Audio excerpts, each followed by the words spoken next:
UMKM hebat. Ini yang cukup dasar sebenarnya, tapi ini penting sebelum teman-teman nanti bergerak di bidang ekspor ya, yaitu memahami apa sih definisi ekspor ya. Jadi sebenarnya definisinya sangat mudah ya, sangat simpel. Kegiatan mengeluarkan barang dari daerah pabean. Nah, kalau begitu ya kita semua boleh jadi sudah pernah menjadi ekspor ya. Sudah pernah melakukan kegiatan ekspor ya. Kalau kita meninggalkan atau keluar dari daerah pabean. Maksudnya apa? Keluar dari daerah pabean tuh keluar negeri gitu ya.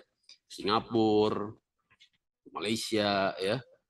Pada saat itu kita tentu membawa barang ya, minimal apa yang ada di melekat di tubuh kita ya, atau kita bawa handphone ya, kita bawa tas, itu sudah mengeluarkan barang dari daerah pabean. Dan dalam ya kacamata undang-undang kepabeanan ya, pasal 1 ini ya, pasal 1 ayat 14 itu kita sudah memenuhi definisi sebagai ya eksportir gitu ya. Nah, gitu ya.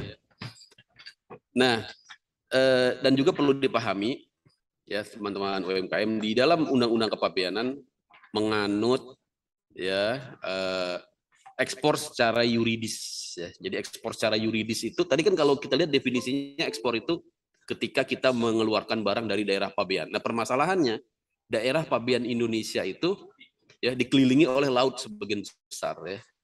Nah, konsekuensinya Bea dan Cukai tidak mungkin ya menunggu barang di tengah-tengah laut untuk melakukan pengawasan dan pelayanan ekspor.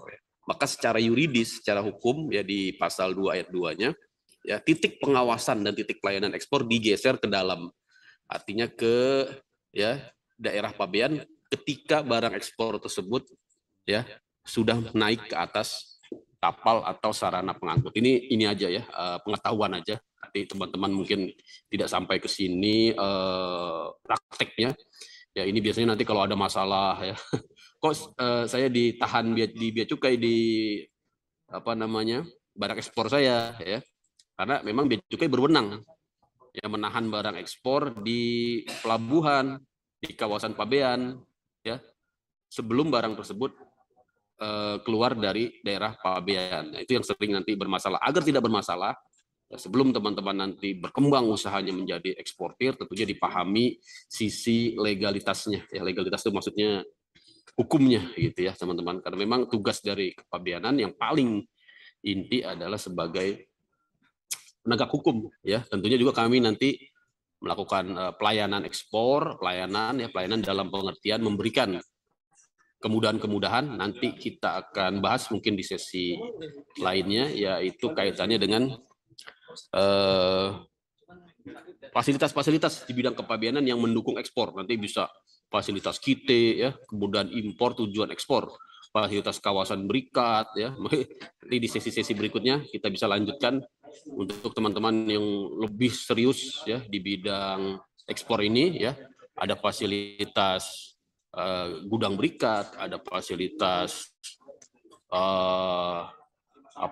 pembebasan ya dan lain-lain sebagainya. Itu nanti kita akan bahas di sesi lainnya. Jadi yang jelas ini definisi ekspor, teman-teman harus paham, yaitu mengeluarkan barang dari daerah pabean. Dan sebenarnya kita sudah sering sekali melakukan ekspor ya, terutama kalau kita sudah keluar negeri atau ketika kita mengirim barang ya kan. Ketika kita mengirim barang ke luar negeri lewat pos ya, lewat kurir ya, FedEx, DHL ya, JNT dan sebagainya ya. Itu juga kita sudah terkategori sebagai ya melakukan kegiatan ekspor. Nah, gitu ya teman-teman ya.